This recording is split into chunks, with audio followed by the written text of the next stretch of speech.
şəhər mehriban diyar, sinəngdə boyatıb oldum bəxtiyar. Sən deyil keşkimin yadigarı var. Sən mənim söhbətim, şərəfim, şöhrətim, tükənməz dövlətim, əzizim sən. Sən mənim söhbətim, şərəfim, şöhrətim, tükənməz dövlətim, əzizim sən. Gözəl Bakı,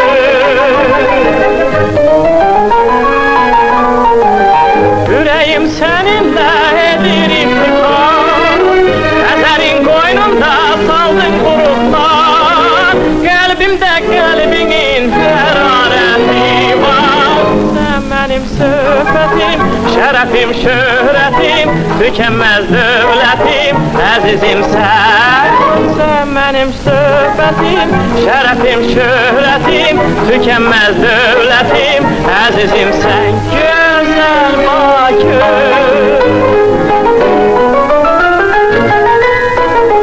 baxdıqca doymuram gözəlindən, şirin nəğmə qədər sevimlisən sən.